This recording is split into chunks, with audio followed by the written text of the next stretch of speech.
Our project was a full conversion rate optimization of their website, and we also set up some back-end marketing automation where they previously had none.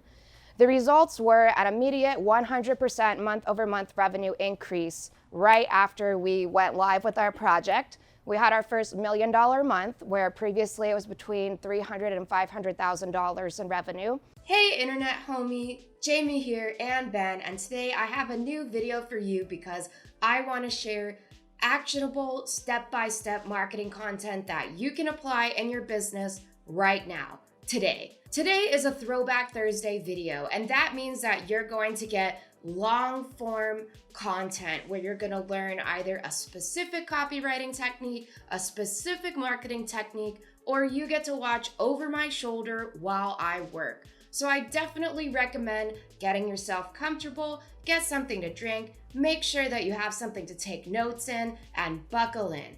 If you're ready to market smarter, not harder, then make sure that you give this video a like and subscribe to the channel so that you don't miss any of my next actionable marketing content videos. All right, let's dive right into it.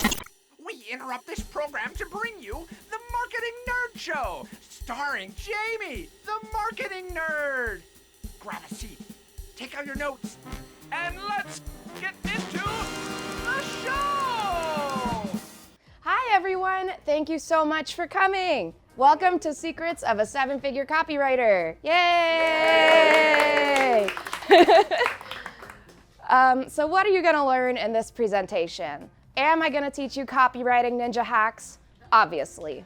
Am I gonna teach you how to increase the ROI of your Facebook advertising? Yes. Am I going to teach you my structures and launches that I've ran that have done millions of dollars in residual revenue? Of course. But what I really want is for you to get a different perspective on the work that you do every day by the end of this. So, before we get started, who am I and why should you care about anything that I have to say? Some of you guys know me already and some of you don't. My name is Jamie Dorshuk. I am a marketing consultant. I help businesses who are mission-driven to scale up their impact. Since 2018, I've helped my clients generate over $10 million in revenue. More than that, but that's all I can quantify. So, who are my clients? I work with organizations like Head Candy. This is a beauty B2C e-commerce brand. They were doing approximately $6 million in revenue when we started our work together. Our project was a full conversion rate optimization of their website, and we also set up some back-end marketing automation where they previously had none. The results were an immediate 100% month-over-month revenue increase right after we went live with our project. We had our first $1 million month, where previously it was between $300,000 and $500,000 in revenue. And since then, that was, I would say, August of last year, we've been doing between $900,000 and $1.2 million in sales. I was a finalist for the American Marketing Association Digital Marketer of the Year, Tampa Bay, 2018, submitting that case study from Head Candy. So not only was I the youngest business there, but I was also the only solopreneur.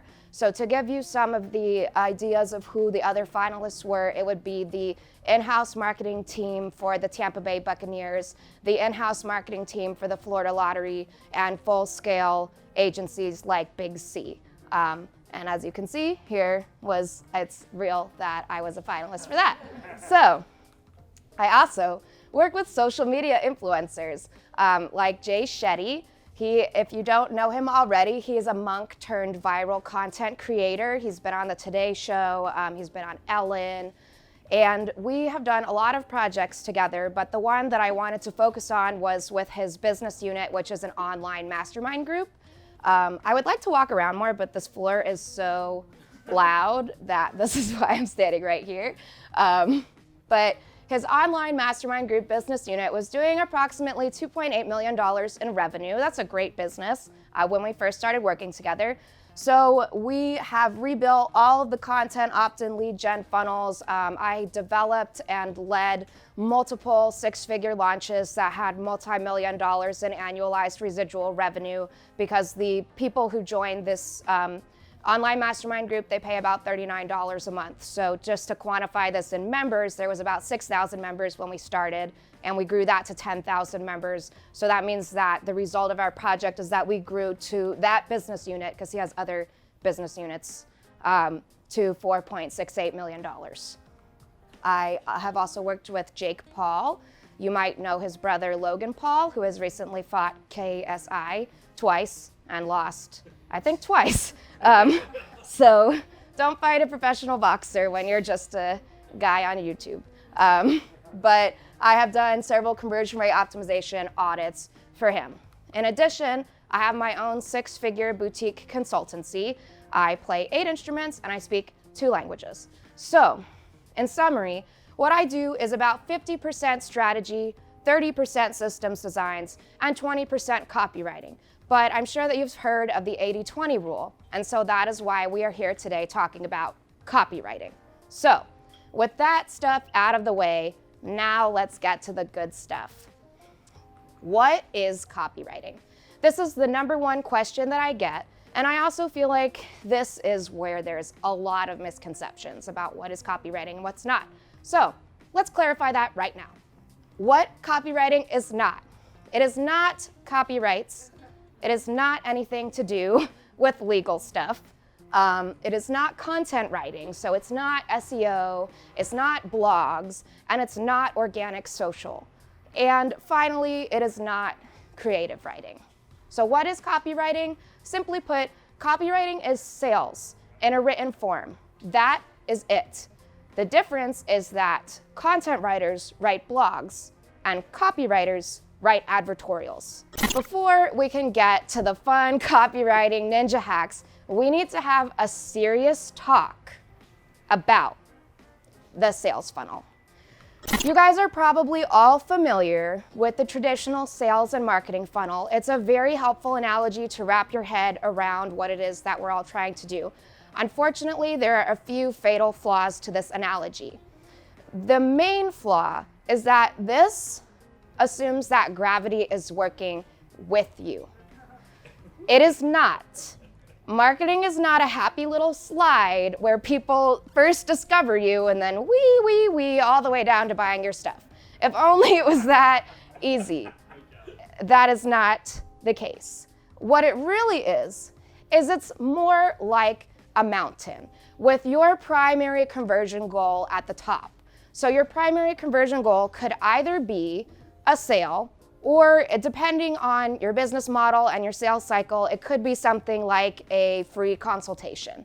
But whatever your primary sales conversion goal is at the top of the mountain.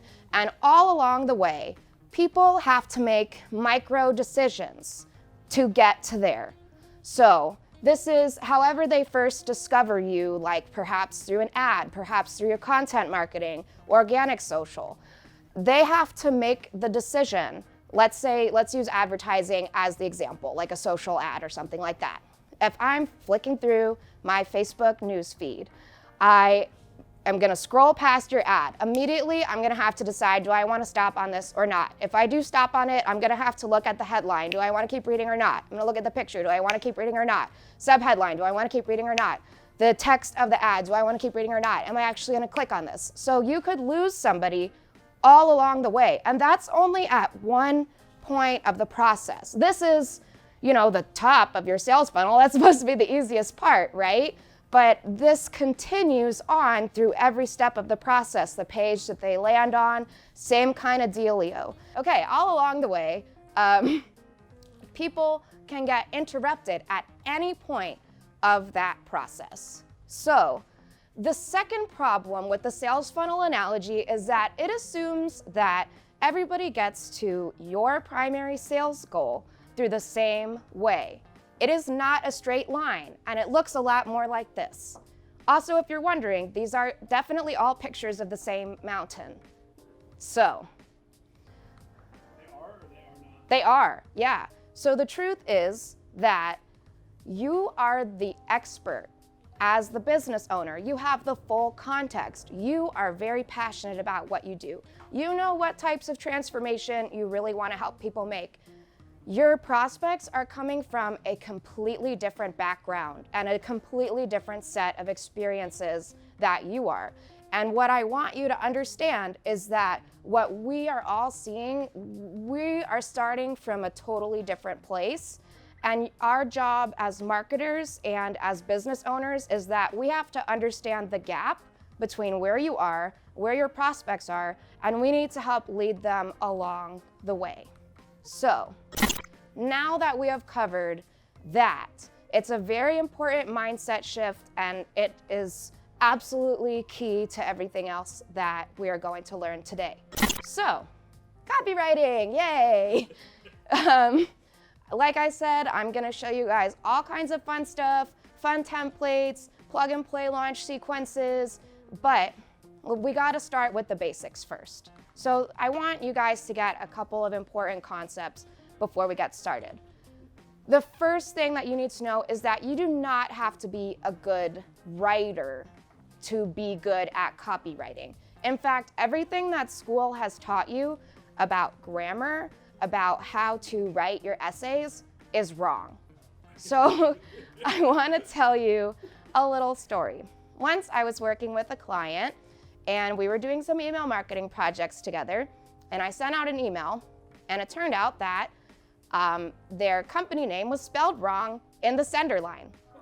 So for some reason, when they set up their MailChimp, they spelled their own company. Let's just clarify, I didn't set this up for them. And this existed for like 3 years before I was involved with it. They set it up. They spelled their company name wrong. And then they were just manually changing it every single time before they sent out their emails. So I just plopped my email in and sent it out, because why would I think to check for that? And nobody told me that. But yet somehow that email sold the most, like by 3 times multiple than any other email they had ever sent out. And that was unfortunately the first email I ever sent out on behalf of that client. They were not very happy. Well, I was like, we just made $15,000. And they're like, everyone's replying saying that it's spam, and that they opened it. So, and they bought it. So that's the first thing that you need to know. The second thing that you need to know is that we are not writers. We are salespeople. I personally do not identify, even though I am technically, I guess, a professional writer, I do not identify as a writer. I don't really identify as a creative. And the difference is that writers care about creativity and being witty and my ideas. We care about results, okay? We care about cash money. And here, so I'm gonna show you how to make cash money. I'm not going to show you how to write the most beautiful prose or, a #1 Amazon best-selling poetry book or whatever. Yeah, so if that's your goal, you better just get up on out of here, because it's not what we're learning today. And what this means is that you can forget all of your complicated grammar structures and everything like that, because the best copywriting is simple, conversational, and concrete. When we're trying to sell people stuff, this is not the time to use our $5 and $10 words. We're gonna take all of our SAT words that we crammed up in here, and we're gonna throw them in the garbage, because this is not what we're doing. You have to keep in mind that people are not making themselves a warm cup of tea to sit down and read your email, okay? People have to understand the message that you're communicating on their cell phone, at the grocery store, on the way to work, especially hopefully they're not driving. Or maybe you have a video Facebook ad. Well, hopefully they're still not driving, because I don't know why we're on Facebook. But they have to understand when the kids are jumping on the couch, the dog is barking, the doorbell's ringing, and I have to answer it. We've already covered this briefly, but again, we're catching people in these micro moments of their lives, the small little spare seconds that people have between task 1 and task 2. This is the reality of what we're facing as marketers. So you don't need to, creativity is great, but simple is better.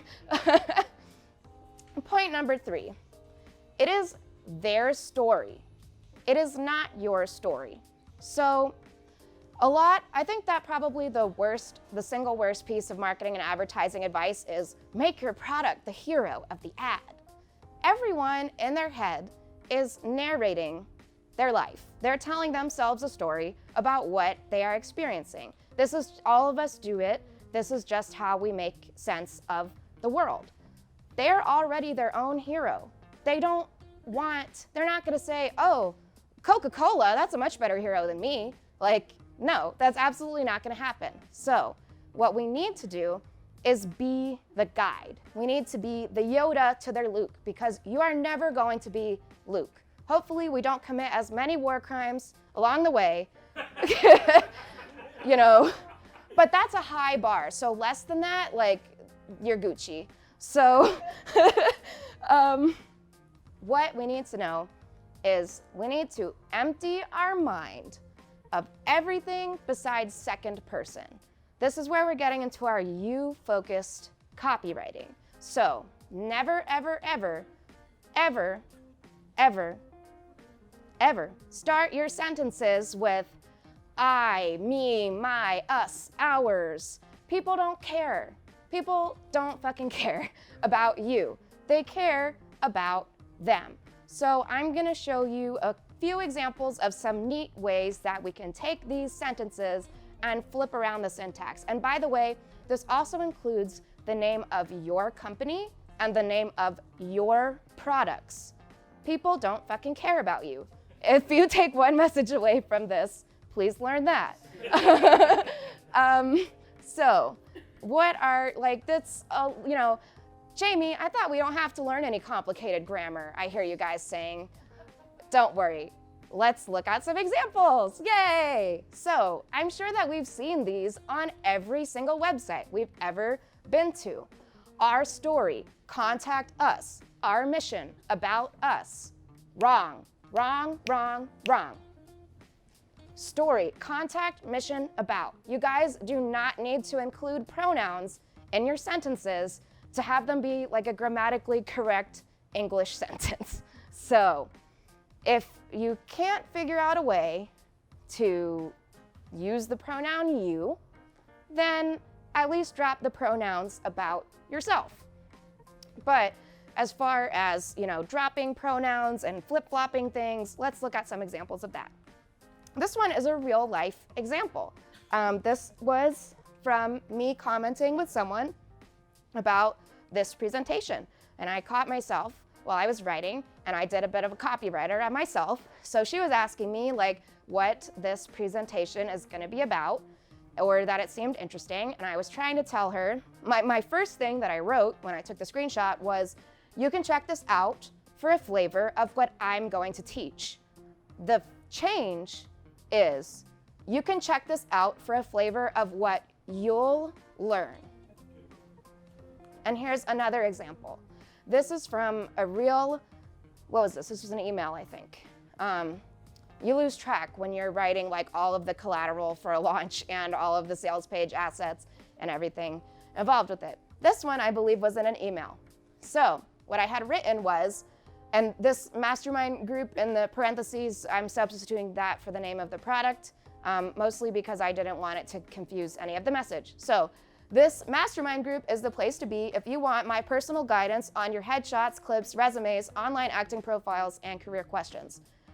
The change, if you want. And I just want to point out that you can use other pronouns, but if you're going to say me, my, anything first person, you want it to be in relation to the second person pronoun. You want it to be in relation to you. So again, this is a very strange style of writing. It's very unnatural, it's very weird, and it takes a lot of coaching to be able, I've just been doing this for so long that I can identify the patterns and I can see exactly at a glance, but it took me at least 6 years to learn how to do it. So this is your crash course. And just understand that even though you're gonna be bona fide Ninja Guru copywriters after this presentation, I'll certify you. If anyone dares question you, just tag me in the Facebook comments, they'll be like, yeah, like Tracy was there. He's a bona fide copywriter ninja guru. Like, what are you talking about? We gotta wait to the end of the presentation though. But there's no limit on the amount of beers. So 8 beers, 10 beers, you too can still be a certified copywriter ninja guru. So for a low annual fee of $120,000 a year. But I'll let you put my face on, as your social proof.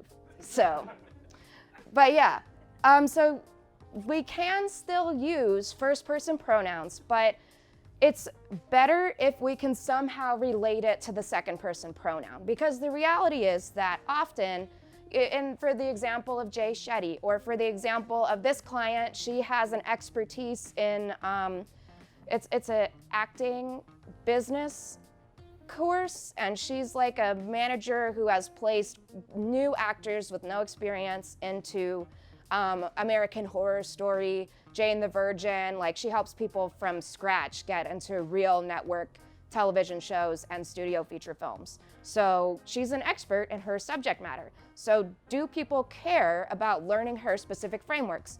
Yes, but not until after we have related it to them. So to continue the change, if you want my personal guidance on your headshots, clips, resumes, online acting profiles, and career questions, then this mastermind group is the place to be. So these seem like really small syntax changes, but you have to keep in mind that I'm coming from a background where one word change in a headline can create a 25% increase in conversions. Now it's time to write. Yay, what we've all been waiting for. First, before we start writing, other than not really understanding what copywriting is, I would say the second challenge that we face is, what do I do? How do I start? How am I supposed to write this? A sales page, an email sequence, a launch? What am I supposed to say? Let's answer that. So, this is an example of an email outline template. This is where you want to pull your phones out and take pictures. So I'll move so that everyone can take the picture if you want. I will be putting the actual slide deck up on the internet so you can refer to it later, but I don't really know when exactly that will be, and also like how, I don't have your emails or anything, so you can personally connect with me and I'll be sure to get it to you, but just in case. And I'll give you a preview. There's another template up like this. I'll shout it out when we get there, and then also move out of the way so that you can get a picture of that as well. So this one is for emails, but I would say the process is the same regardless of what type of asset you're going to write. First, you want to have your primary conversion goal established for that individual asset. So in this case, because we're talking about a black TV screen, because we're talking about email sequences, you're going to lay out your document. First, you're going to decide how many emails you're going to write. Ooh. And I'm going to tell you soon how many emails you should write for both a launch and a welcome sequence. But you're going to tell yourself, okay, I'm writing a welcome sequence for my homeboys who sign up at my website, and I need to write 7 emails. So you're going to write, I literally take out my document and I write email 1. And then I write primary conversion goal. And there's literally only 2 reasons you should ever email someone. 1 is to give them value. This is your education and that kind of fun stuff. 2 is to sell something. So to clarify, we don't do both at the same time. We don't do 5 things in one email. Each asset needs 1 function for everything. This is broad advice that I'm bringing it down to emails right now, but this is for your ads, this is for your content marketing, this is for your landing pages, this is for even organic social, stuff like that. You're gonna decide, am I gonna sell or am I gonna give value in this? And you could even get a little bit more specific than that So if you are going to say that you want to give value, you can also put a comma and say value, comma, watch this YouTube tutorial on writing emails or whatever. So you want to get as specific as possible. And you're going to write email 1, primary conversion goal, whatever. You're going to write subject, and then you're going to write a colon, and you're going to write X, because we don't know yet. And you're going to write preview. Then that's the preview text. So when you look at your phone and you check your email, it says Jamie, and it'll be like, hey, home skillet. And then it will be like, I just wanted to let you know that I'm going to give you a super dope presentation in Tampa, or whatever people write. You should write your preview text and designate that. Don't let the robots do it for you. They're not going to do as good of a job as you will. And I like to write something attention grabbing and da-da-da-da-da. But we don't know what that is yet. So we're going to write preview. We're going to write X. And then you're going to make yourself a cute little bullet list. And you're going to write, you could do fire emojis if you want. I like the bullet, the fire emojis are showy, but the bullet list, because then we're writing our ideas under this. You're going to write story. Today I want to talk to you about X. Content, which is what exactly you're going to communicate in the email. This is different from if you were value or whatever, like that's not related. I just mean content, what you're going to write about what you want to talk about today. And then you're going to have your call to action. And then I write out a PS, and you don't always have to, but I recommend that you should. Do I always do it? No. Mostly when I'm feeling lazy. I'm going to tell you, always pre-write your PS. And then, since we're like, I'm writing a welcome sequence for my homeboys who sign up at my website, I need to write 7 emails because that's what Jamie taught me, and Jamie's going to teach you that soon. So email 1, all of this stuff. And then you're going to do a little copy paste action, and you're going to go bam 2, bam 3, bam 4, 5, 6, 7. And then you're going to helpfully change the numbers so that they don't all say email 1. And now you've got something that looks like that. Ooh, yeah. Oh, I made you guys a GIF. I've never made a GIF before, but I made this just for you. So apparently they have converters on the internet. You can just take a video. Really? I'm not great at that. I had to do it on my computer also. And now we will start writing, because you see how you've now conquered blank page syndrome, because you're not looking at a blank page anymore. Oh, now you know exactly at least the overall structure. This is important because in a sequence, you have to understand the through line of the whole sequence, and then you're starting to get an idea of how each message is functioning as part of the whole. And so at a glance, you can see the whole thing and you can see each little part. So then what you would do is you would just start popping your ideas in there. What types of ideas should we have? I'm going to tell you that a bit later.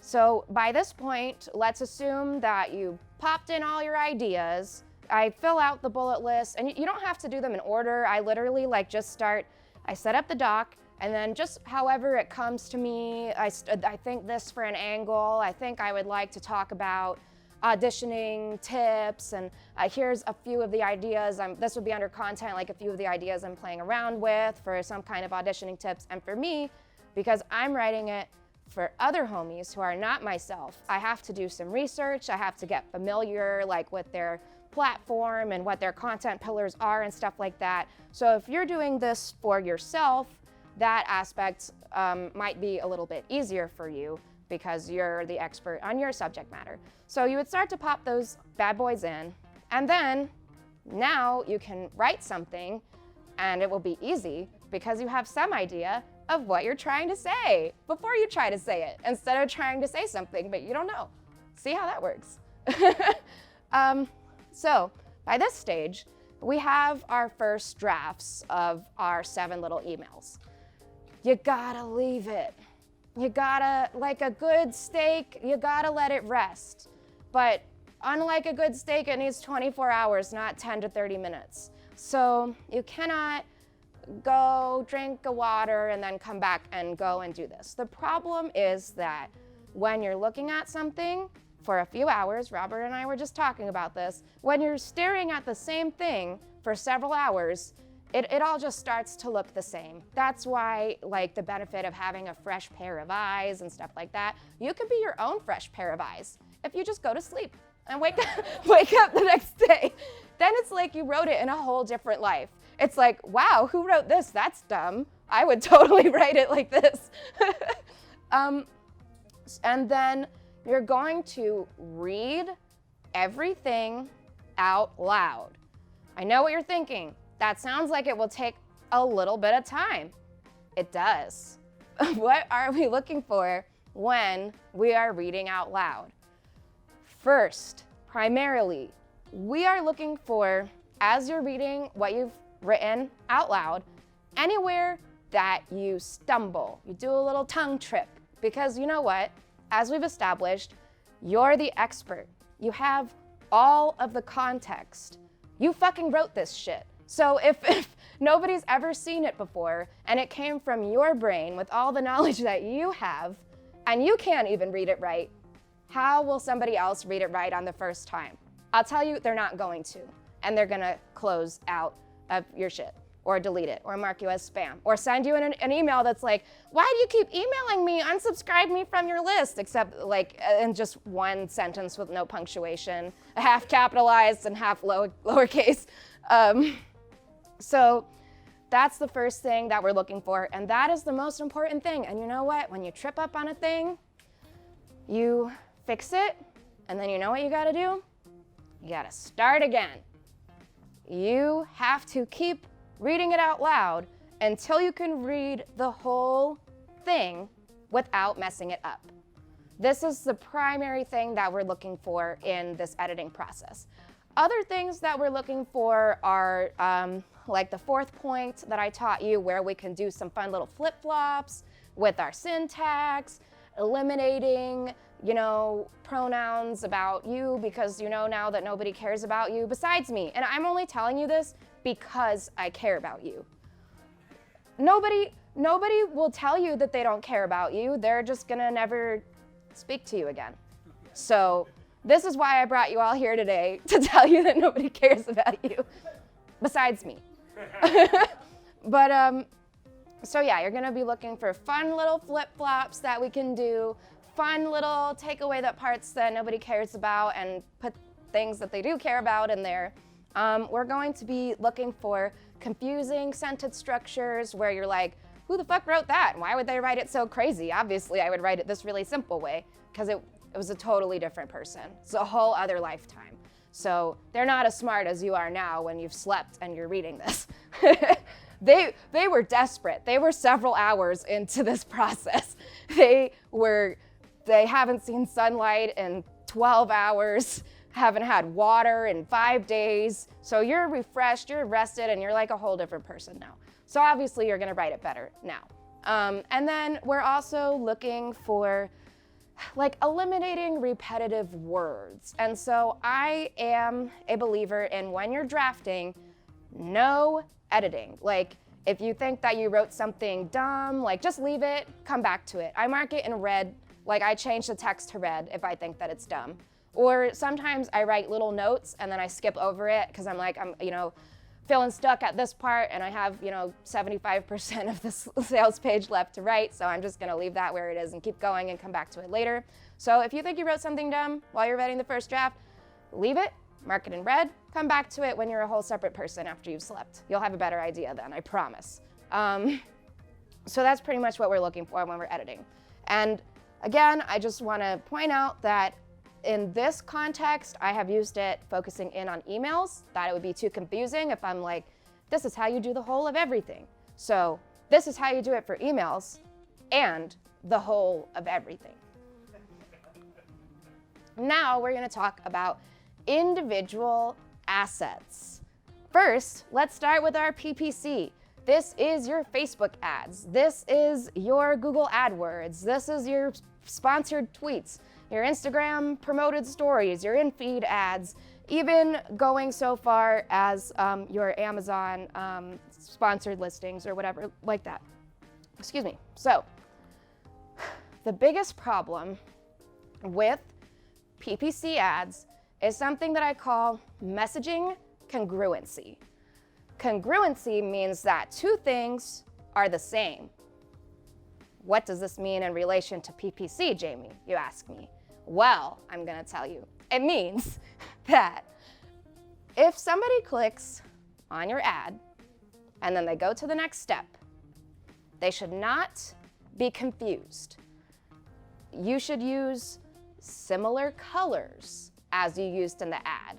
If you should do, in music, they call this a reprise. You don't have to write the exact same thing that you did in the ad, but if you're like, hey, do you want to be an actor? Here's like a complete roadmap to how you can get booked in network television from scratch. When I go onto the homepage, the first thing that I want to see is like your step-by-step roadmap to becoming a working actor from scratch. So it doesn't have to be exactly the same, but if you're telling someone, I'm gonna sell you a t-shirt, and then they click on the thing and they're on your homepage, you're like, I'm gonna sell you this Spider-Man t-shirt, and then they click on the thing and they're on your homepage, there you're fucking up messaging congruency. They're expecting to see a dope Spider-Man t-shirt and you lied to them and replaced it with your boring homepage. So I'm gonna show you a detailed example. I'm gonna walk you through a couple of steps of someone's funnel. This is Jake Paul. This was a sponsored, this is how you can tell I haven't moved for like 20 minutes. This is a Instagram ad. The functionality was that it was sponsored Instagram story posts. So as you're flipping through your friends' stories, this is gonna interrupt you. So let's see what Jake has to say. Unfortunately, my fun clicker doesn't work. Whoop. Okay, yay. My name is Jake Paul. I actually created a quiz to help other people grow their following and figure out what type of influencer you are. So if you wanna vlog, swipe up, take the quiz. It might help you decide how you're gonna go about your social media career. My name is Jake. So quick thumbs up or thumbs down. Do we think that's a good ad? Thumbs up if you think it's good, thumbs down if you think it's bad. Everyone, I can see you. You're sitting right here.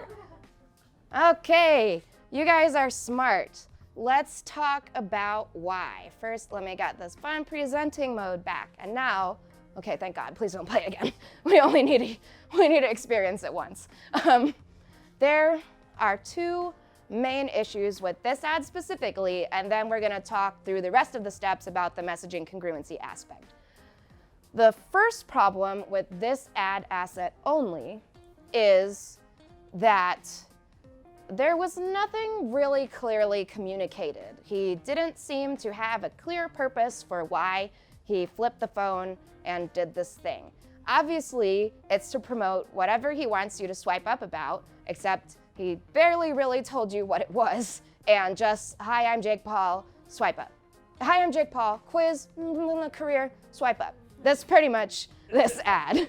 The second problem with it is visual. This is a very blonde boy, very pale boy, in a white t-shirt in front of a beige house with a beige driveway. Do you think that when you're scrolling through your Instagram stuff that this is really going to catch your attention? Let's say it louder. No. We know that that's the truth, but it gets better. Let's see what comes after it. This. Would you expect that after what you just watched? No. So, or this. You know what? I am at this point too. So, visually, not great. Unfortunately, yes. Right? So there's a lot of problems with this. For one, there's names under here. I bet you didn't know that. And honestly, if you were looking at this on your computer screen instead of from your seats, you still wouldn't know that. Two, it's just busy. And if I had to say something good about it, what they want you to do is big and orange. So good job nailing that part. Then what comes after that is this. How do we feel about this? Did you expect that to come next? No. So this is messaging congruency. You see how this is not what I was expecting. So, not to mention that when I took the quiz, this is one of the sales funnels that I had to do a conversion rate optimization audit on, because believe it or not, they were like, this isn't working. Why? And I'm like, well, let's see. So despite the fact that when I took the quiz, you didn't actually get a result, it just automatically redirected you to this, I will say there were questions. You didn't get a result based off of the questions. They asked you, would you like to spend $57? This is not really, imagine taking a BuzzFeed quiz. It's like, what type of garlic bread are you? And then they're like, would you like to pay $57 to join BuzzFeed's Inner Circle? Like, I wanted to know if I'm gonna be garlic knots or stuffed garlic bread. Like, come on, these are the questions of life. On top of that, there's a messaging congruency problem in only this asset, like only this sales funnel. But let me show you some of his other brands. This is his Team 10 brand. These are the people who set the mattresses on fire and get in trouble in LA or whatever, and they all live in like a, MTV reality show house together. So that's what this looks like. And then this is his personal website. So not only is there a messaging congruency issue within just this one asset, but we're attempting to capitalize on Jake Paul's warm audience. We were targeting these to his followers because we're like, well, they're gonna be familiar with him. They're gonna pay him $57. But they're expecting it to look like that and like this level of production value, and not like this. This is like Jake Paul bought himself lead pages and dropped in his video into the template and then spent $20,000 on it and wondered why he didn't make any money. And also this video, for the fact that it said join Jake's Inner Circle, this video had nothing to do with that. It literally was just him rambling about his life, and he's like, yeah, when I was growing up, I never thought that I would be anything, and then there's a loud Lamborghini engine and then this video was 20 minutes long. And it's, my brother means so much to me, and so why are you asking me for $57? You have enough Lamborghinis, you just showed them to me. Why do you need my $57? And for what? Because he didn't talk about what that's for. So basically, that is the biggest problem with social advertising. But let's take it to the ads themselves. What makes for good collateral and what doesn't? Video ads have been performing very, very well. Using emojis, you like what I did there? That's cute, right? It spells out emoji if you're, a nerd like me. Yeah. I mean, the I doesn't start with I, but it sounds like I, so, Look, okay, the G, apparently there's no emojis that start with G besides gear. So I tried. I wasn't really sure if I was gonna be able to do that, but I did it for you guys. Me and Emojipedia figured it out for y'all right here in this moment. Something really popular that's been pulling a lot is the little hand wave emoji. If you're like, hi, I saw that you were checking out my thing, and would you like to buy it actually? But that works out really well. Short lines, so again, whatever they taught you, whatever bullshit they taught you in school about 5 sentences to a paragraph or whatever, fuck that. We're at 1 sentence paragraph, 1 to 3 sentences, but definitely the first couple of top lines, I usually am 1, 1, 2, 1. I gotta tell you something now, 3. And then just some of the earlier copy concepts that we covered about shut up about yourself and your product because nobody cares. And a good resource for you guys is called the Facebook Ads Library. It's just this black screen, and then it's facebook.com/ads/library. What this neato tool lets you do is it lets you do a little pop-in of whoever you want who has Facebook ads, and then it will show you what Facebook ads they're running. It's way better than any type of swipe file thingamabob, because these are the current ads that people are running, and you can sort them by country. So when you're doing this, you want to keep in mind that you don't want to look at somebody like Coca-Cola or Honda or these people who are doing marketing for brand awareness. We don't have the budget for brand awareness. And I'm not like, it's not just you guys, it's me. My $12 million clients do not have the budget for brand awareness. Like, this is like when you're a top tier monopoly with nothing better to waste your money on. You have money for brand awareness. So none of us should just be running advertisements of our logo or funny little creative about like trying to get people to know you. No, we want people to buy your products. So screw your brand awareness. When you're a crazy monopoly or duopoly, you can focus on the brand awareness.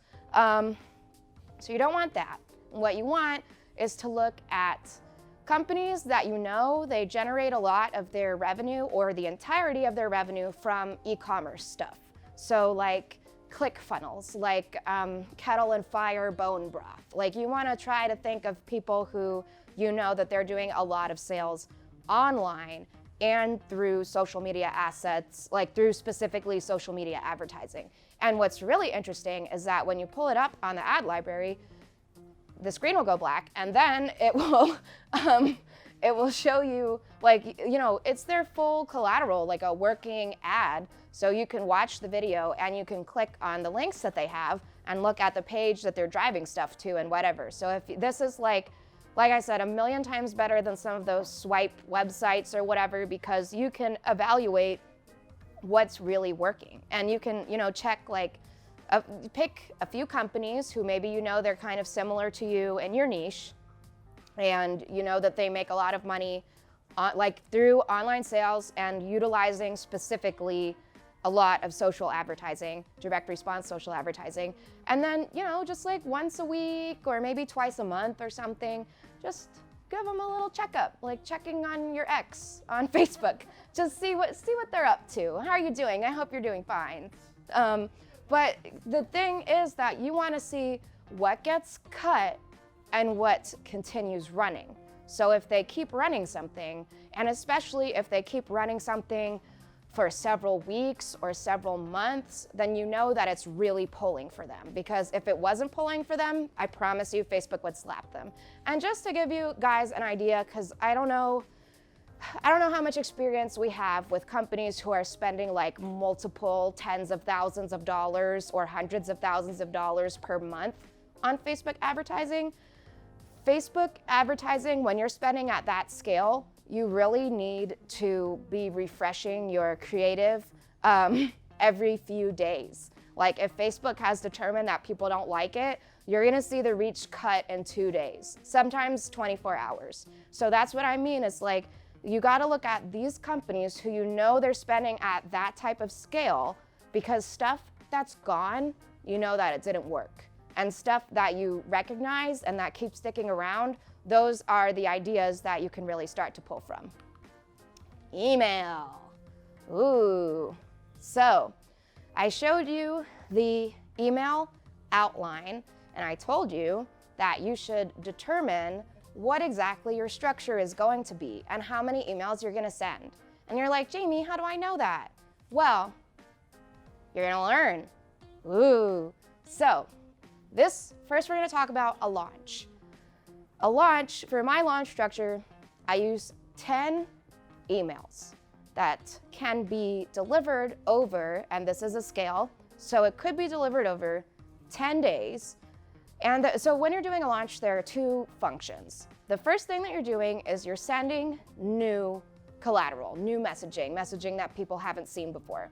And then the second thing that you're gonna do is you're going to do a resend to unopens with a different subject line and a different preview text. So to be honest with you, when I'm preparing launches for my clients, I'm writing 2 subject lines and 2 sets of preview text. But you don't have to do that, and especially if you don't have that big of a list, just changing the subject line will be fine, I promise. So you're either sending a new email or you're resending to unopens. So this is determining how long that process is gonna take you. Because whether you're having a 10-day launch or a longer than 20-day launch, you're sending 10 new emails. A total of 20 emails because you're resending, and possibly more than that if you resend, to unopens, more than that. So 10 days, what that would look like is that on day 1, you're sending email 1. On day 2, in the AM, you're resending the day 1. And then in the afternoon or evening, you're sending the day, email number 2. Day 2, you're sending, every time I practice this, I always get all discombobulated. So if I start saying the wrong numbers, just remember what, do as I say, not as I do. So you do it right when you're not trying to explain it really fast. So day 2, you're going to be sending, or I guess we'd be in day 3 now, whatever. Unopens of email 2, afternoon, email 3. And then the next day, unopens of email 3, da-da-da. That would be really aggressive. That would take 10 days only to send 20 emails. Although you have to keep in mind that not everybody is getting 20 emails. 20 days. That would be day 1, you send email 1. Day 2, you resend email 1 unopened. So everybody who opened is getting a breather. Day 3, email 3, or email 2, and that goes out to everyone. Day 4, 2, email 2, unopens. So this is just with a little bit of space in there. And then the 20 plus days would be if you decided to let's say you send email 1 on day 1, day 2, email 1 unopens, and then if you gave a break for sending anything. Or if you decided you could do more unopens. It also depends on how big your list is, because I'm often working with lists that are definitely larger than 10,000 email addresses, but some of my clients have 600,000 and 1 million contact databases.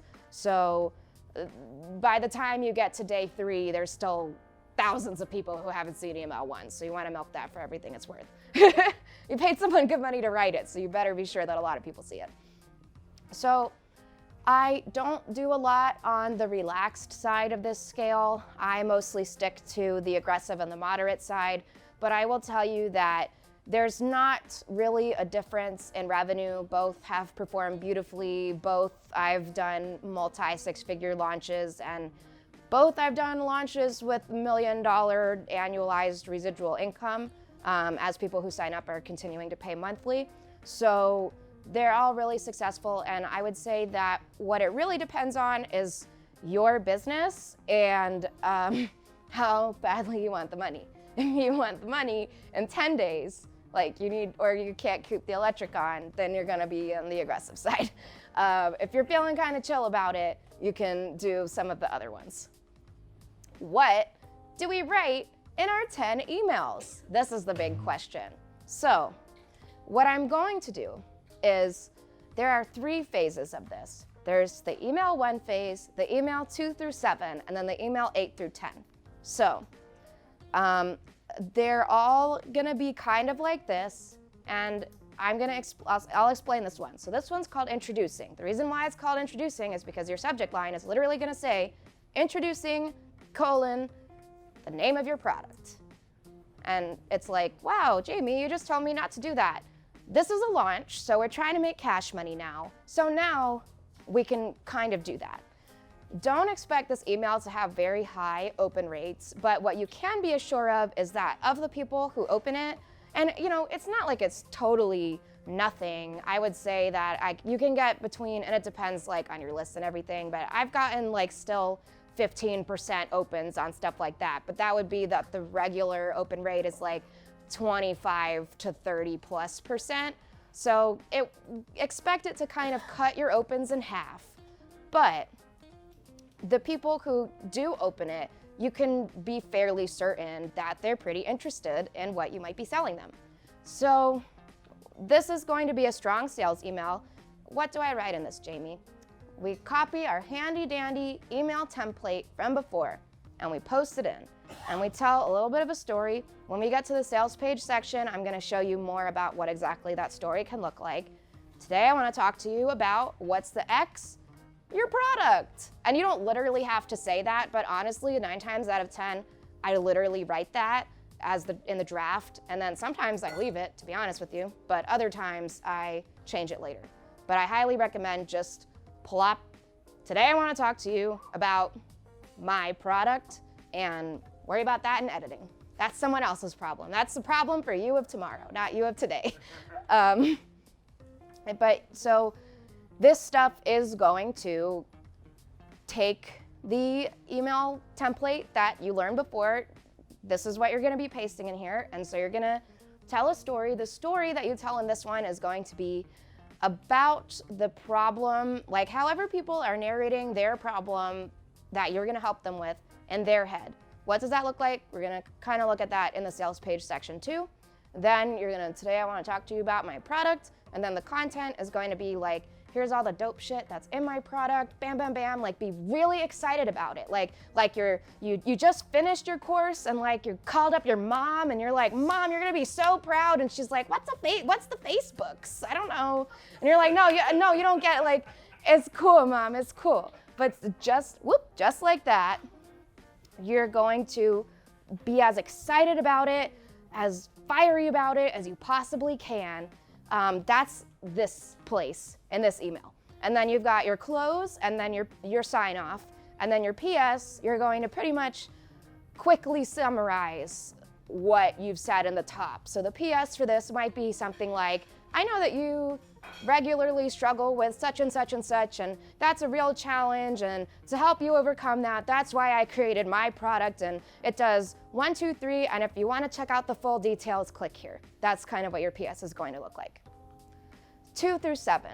There's 4 different formats of emails that go in 2 through 7, and you can decide how many of these you want in the quantity of 2 through 7. So you should have at least one, and when we get to the end, I'll kind of tell you more about how many of them I usually do. But first, let's talk about what they are.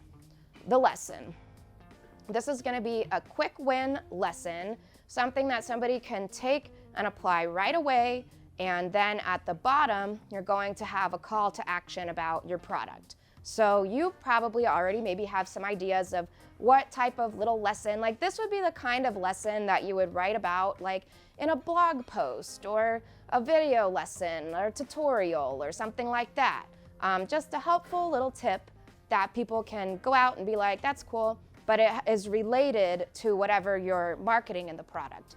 The call to action in this one at the end is going to be, I kind of have a few different variants that I use. Sometimes I say, what's next? And then the call to action. Sometimes I say reminder, and then I would be like, if you love these strategies that I just shared with you, just remember that my product is available for sale, and if it has 1, 2, 3, 4 other strategies that are like totally way better than this one that you just learned, kind of thing. Some of them are, what did I say? Your next step, what's next, reminder. Those are pretty much my crutch ones. But just something that's like, we're saying, hey, we're teaching, and then we're like, hey, just so you know, remember that I'm selling something. And then you sign off, and then again, you have your PS that's like, yeah, the place that actors, mess up the most, and the reason why they're not in network TV is because they mess up the audition process. And if you just review the 15 audition sins that I mentioned above, then you're gonna totally not have that problem anymore. And if you think that that's your problem, just wait until you learn all the other mistakes that you're making with your package and your headshots and your resume and da-da-da-da-da. I explain step by step how you can fix all of those things, and so that a manager or an agent that you're applying for never throws your package in the trash again. So click here for full details. This is where you can capitalize on your existing content, if you have blogs or videos or whatever, so you can repurpose existing content into that prior email lesson. That prior email lesson we're not taking anyone off the email. Like, we're teaching in that email. This one, we're teaching, but we're taking them off the email. So this could be your brand's content, this could be external content, or it could be a mix of both of those things. I can tell you some of the things I've done in the past.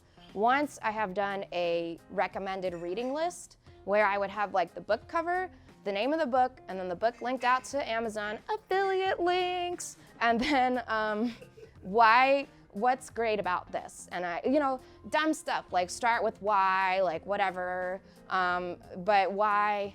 And then I literally scanned the reviews on Amazon and I was like, what do people write in their 5-star reviews? And I'm like, blah, blah, blah, blah, blah, whatever this stuff about the 5-star reviews. So check it out. And I listed probably like 10 books or something like that. Something that I did with a different client who she has a very extensive YouTube channel is it's like 5 mistakes that you're making with your resume, mistakes that how to network with agents and representatives, like stuff like that. Honestly, what I did in that one was that we had for a previous launch, we did a free coaching event in her Facebook group where she did 5 days in a row of a structured lesson live stream in her group, which has like 58,000 people in it. So I just took that we did and repurposed it as this email because not everybody has seen that stuff. So those are a few ideas. And then at the end, you're gonna have again your call to action, which is like, what's next? Next step, reminder, I'm selling something, so buy it. The success. These are your testimonial emails. So you could either focus on one like really powerful, really long testimonial or case study, depending on your industry and your sales model. Or you can highlight several testimonials, and it's especially powerful if you understand like the angles of objections that people have to your product, if you can select testimonials that directly address such and such and such objections. And then again, our friendly reminder that I'm selling something, so buy it. Whoop. And then you send them a blank email. The FAQ, so again, this one is directed at addressing objections. If you have any type of chat feature on your website, or people email you with questions all the time or whatever, or message your Facebook page or something like that, this would be the time where you should review that kind of stuff to get some ideas if you don't already know what you would include in an FAQ email, and then just lay them all out here. And usually this one I start with like, over the last few days, I've been telling you about my product that I'm selling, and you guys have sent in so many amazing questions that I just wanted to take a second to address them for you all at once. And then question 1, whatever, blah, blah, blah. Reminder that I'm selling something, so please buy it. And then sign off. And then, P.S. I'm selling something, so please buy it. The close. Jamie, you're saying this says 8 to 10. What the fuck? Yes, these are strong sales emails. We're gonna send 3 of them on one day.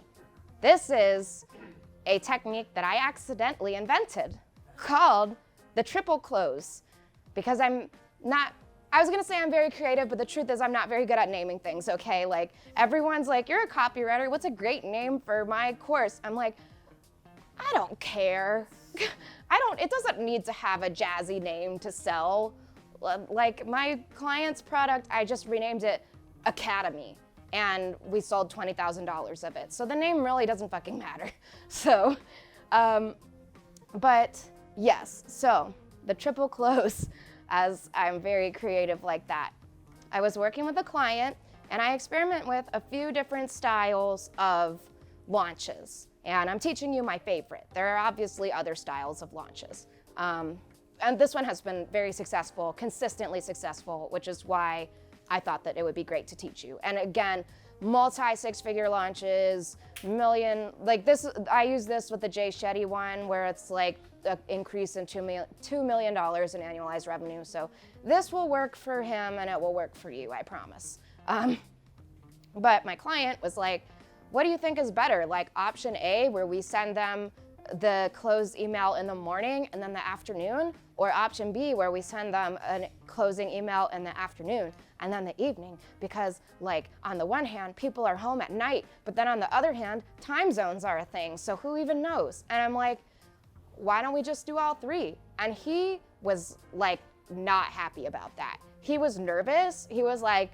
I don't know, I don't think that's gonna work, and da-da-da-da-da, but then he was game to try it, and I convinced him to try it, and I'm like, okay, let's go.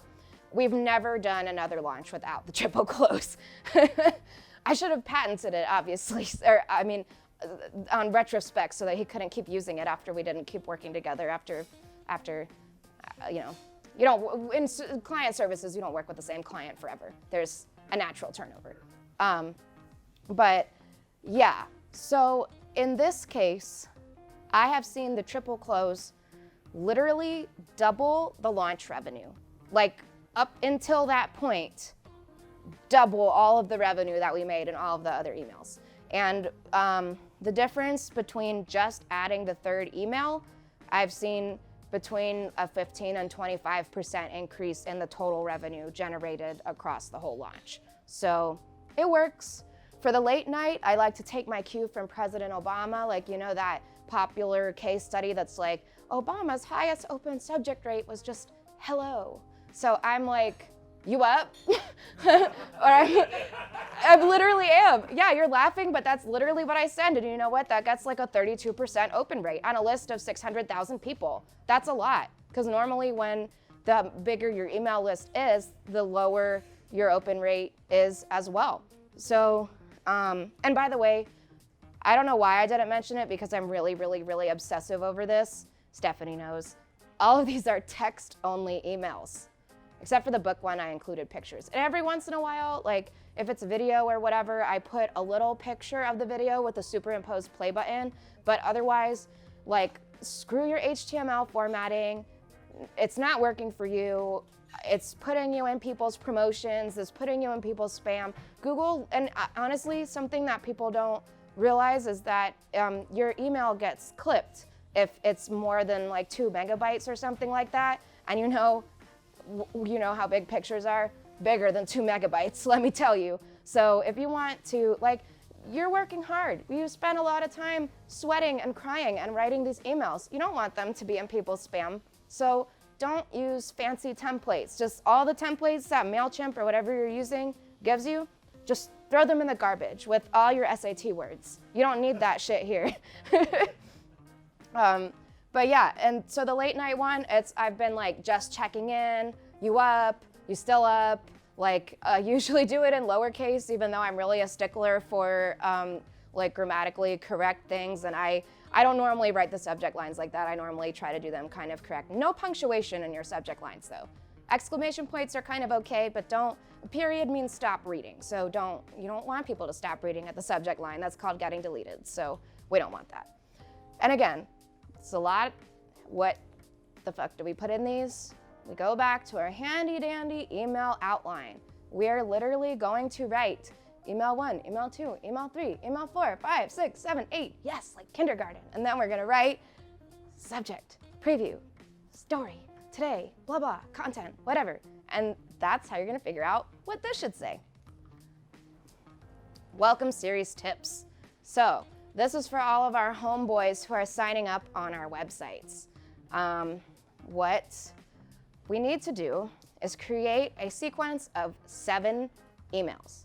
You can utilize some of the other structures that I showed you for the launch stuff, or other things that I've done is just create like where every day they get a video that's on the client's YouTube channel, and then I write kind of underneath, like, so click for your video lesson, that's hyperlinked. The picture with the superimposed play button, that's hyperlinked. And then only underneath of that do I start talking about what you're gonna learn.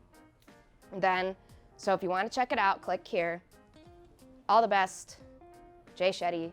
P.S. You're gonna learn blah, blah, blah, blah, blah. Click here. So, yes, really for 7 days.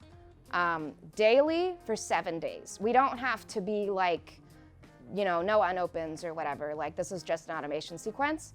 But this when people first join your email list is the most engaged that they're ever gonna be. So we wanna just, strike while the iron's hot.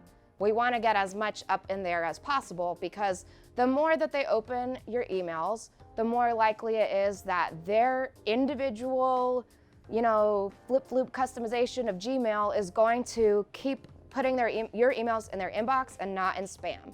And it's gonna keep putting your emails in their primary inbox and not in promotions.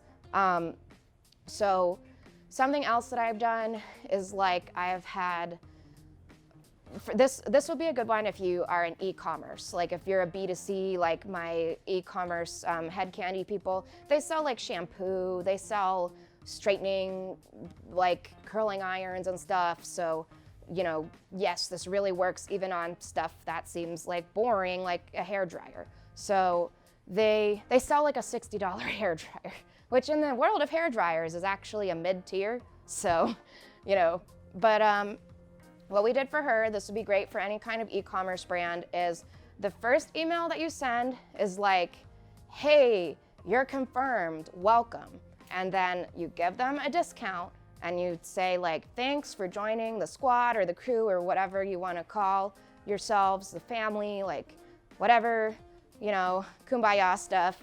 And then big, your coupon for 10% off. And then underneath of that was a simple little 3 columns of best-selling products. And again, notice I didn't say our best-selling products. I just said best-selling products. And then, title, picture, buy, 1, 2, 3. So that's it. And they've sold like $75,000 per month just from that one email, not necessarily the whole sequence. And then the other emails in that were, each one was a hair tutorial. So like how to curl a pixie cut, how to straighten really curly hair without frizz, and whatever like that. And then I linked out to a video. It's a video tutorial and it's a demonstration of the products. And I just did that, rinse and repeat, 6 other emails. That worked. That sells them $145,000 per month, that welcome automation sequence. So first email, make me an offer, and then otherwise sharing is caring. That's about, sharing content or whatever, stuff like that. Which email software should you use? If you're just getting started, MailChimp. And I've worked with clients up to list 165,000 contacts on MailChimp. Granted, I immediately moved them from MailChimp, but if you don't have 165,000 homies yet, MailChimp is great for you. An intermediate option would be ActiveCampaign. And honestly, even when you start to get a few thousand subscribers, that is great to move to. Enterprise, Infusionsoft. I don't like Infusionsoft. If you don't need to use Infusionsoft, don't. This is my clients who, there's 2 use cases. One, you have a huge list of 600,000 to 1 million plus contacts. So if you're not there yet, you don't need Infusionsoft. 2, people who have membership sites, because for some reason, all of the membership site software is just really like extremely well integrated with Infusionsoft, like way better than any other kind of, any competing email software. So if you have a membership website with like 1,000 or more people, then Infusionsoft might make sense for you. But if you're not either of those cases, say no to Infusionsoft. Sales pages. Now, we're gonna talk a little bit more about story. And way in the beginning, I know that we've just like crossed a whole divide. There's so much that we've covered already.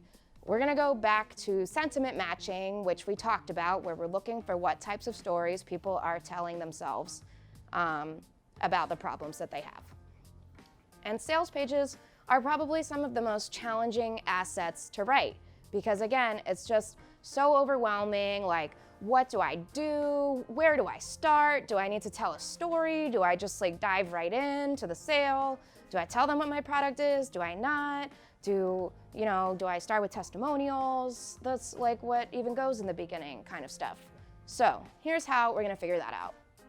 Oops, guess I was supposed to be there when I said that. I'm gonna walk us through this really quickly. We're gonna breeze through it. We're gonna use this example of buying a car. This is market awareness. So, an unaware awareness is referring to two things: the problem and the solution, and your product specifically. So I counted wrong as three things. Unaware, buying a car. You are in Cloverfield Lane and you live in a nuclear bunker and you don't even know that there's an outside anymore. So you're not trying to go anywhere. You don't know if there is an anywhere. So you're certainly not looking for a car, because what's a car? 2, problem aware. You have broken free of your bunker. You realize that there's a world still out there. There's crazy alien ships flying around and you're trying not to get sucked up, but you see now that there's a whole world. So that means that it's starting to click for you that, like, there's a place you could go. Like, besides here, there's somewhere else than the nuclear bunker. What? We started already. Solution. Yeah, but you know, I don't know about the black thing, the black screen, because I'm definitely not pushing this. But solution aware. Now you're like, oh yeah, there's, you know, these things called bikes, like there's buses, like there's planes. I could get an Uber copter to go wherever I'm going, or I could buy a car. Product aware. We've decided that we're gonna buy a car because we wanna go places. We're a modern woman on the go in this alien world of Cloverfield Lane. We gotta have a car to go to alien California. Most aware. I want a Mercedes. So, basically, how this works. Unaware, you're not selling to them. Maybe they're reading your blog post, but honestly, probably not. Problem and solution. Basically, if they're on this left side of the less aware, you gotta build up more. If they're over yonder, you gotta with the story, and this is your problem, and doesn't it suck that you tried to lose weight and keto didn't work and Zumba worked, but then when you stopped doing it because you realized Zumba sucked, like you gained back all the weight, and why doesn't anything work, and here are some common reasons that it doesn't work, and here's how there's a different solution that you could do, and everything like that. Solution aware, product aware. Product aware, they're like deciding between some options. So you shorten the story, lots of testimonials. If they're coming in, I want a Mercedes, shut the fuck up about your story and sell them a Mercedes. This is where we want to pull out our phones and take pictures. This is the sales page template. So when you are trying to write your sales page, just copy this handy dandy template up, and then just like our little bullet points in our email, we are going to be trying to fill these in.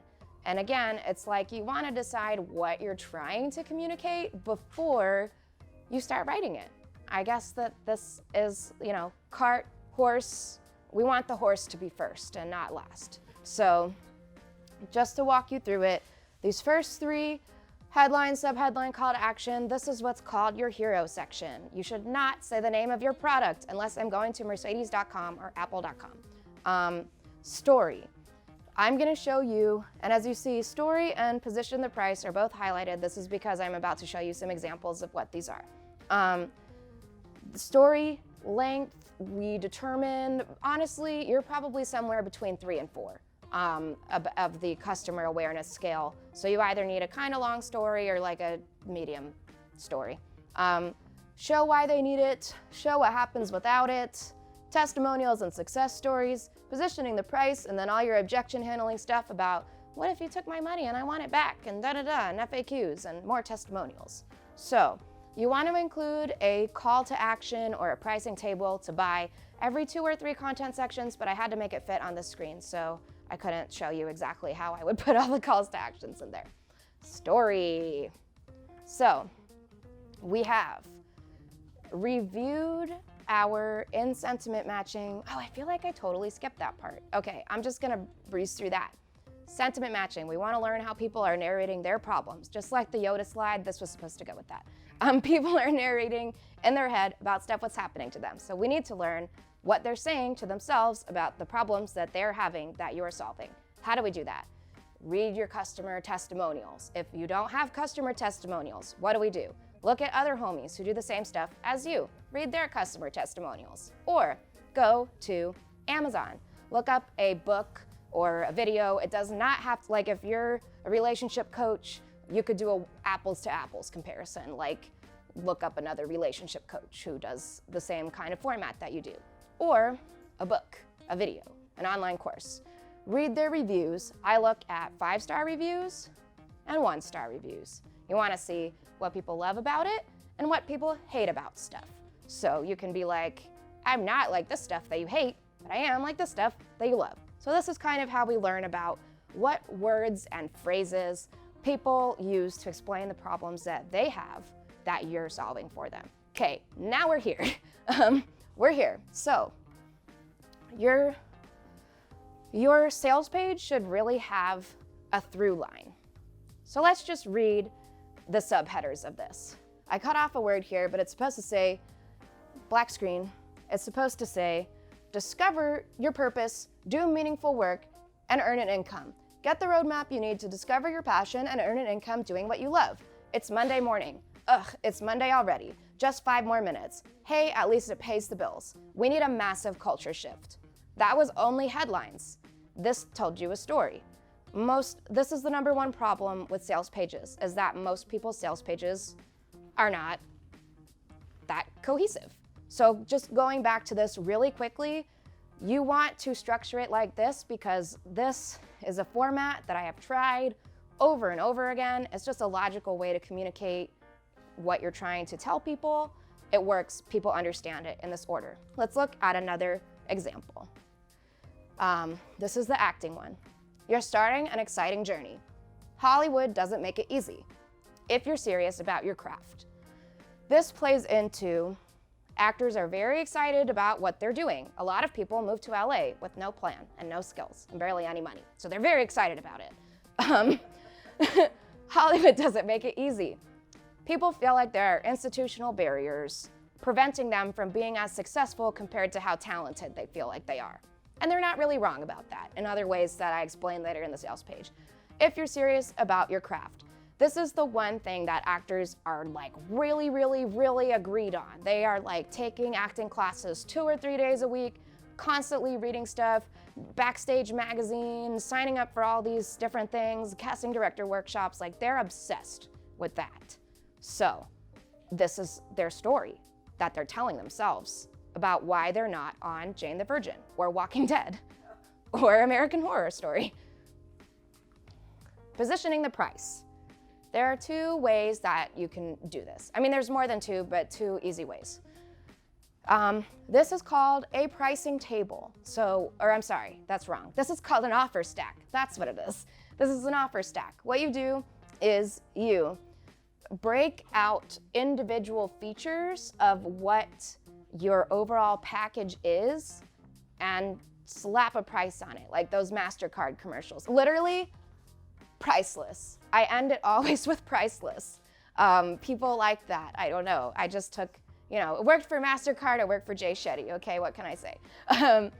But yeah, so you can break out the individual features of what it is that you're offering, put a value on it so that then you're demonstrating at the end. It's a little small, but it says, obviously if you're looking on your own computer, it would not be this small. Total passion to paycheck value, $75,000. Total investment starting at $199. Wow, that seems so reasonable. Yeah, all right, I'll get 20 copies.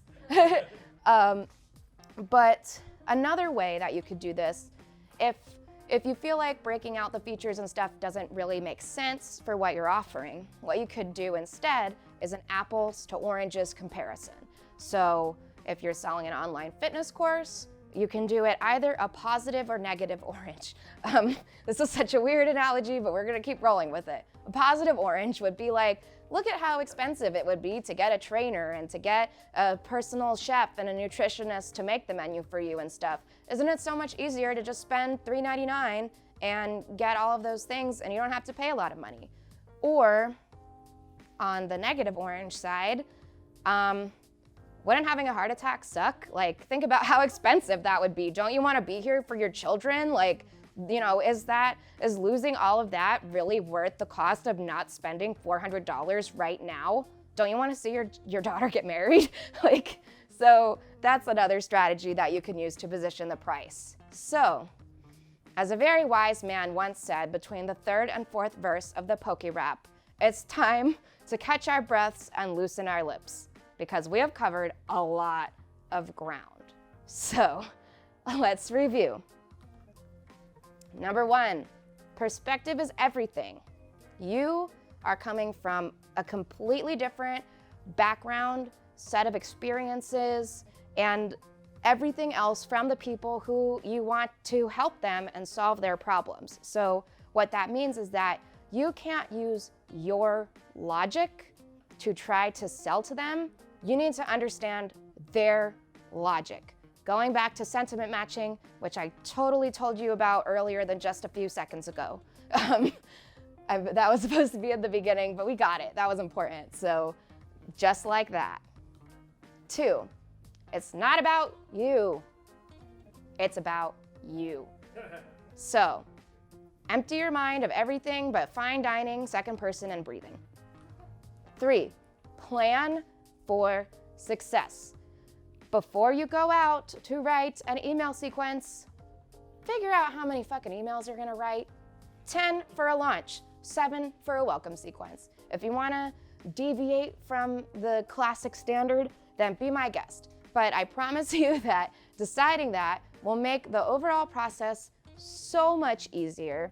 And again, you have to understand the through line of the whole system, because again, I've been doing this for so long that this just makes perfect sense to me. If you've never thought about it like this, you have to understand how the whole system fits together and the function of each individual part towards accomplishing the broader objective. And finally, start writing as soon as possible, okay? Don't just stare at the blank page and feel really overwhelmed. You don't have to live that life. I have given you an email template that literally you're like, I have to sell some people some stuff with this email launch. Story. Today I want to talk to you about X. Content. PS. You can do it. You gotta write a sales page for the thing that you're selling. What are we gonna do? Bold headline, subheadline, call to action, nail our hero. And then we're going to tell our stories. And as our stories, we're not telling a story about us. We are using our sentiment matching magical powers, reading Amazon reviews and possibly your own reviews if you have them, to figure out what people want and telling that story back to them, because it's not your story, it's their story. So thank you.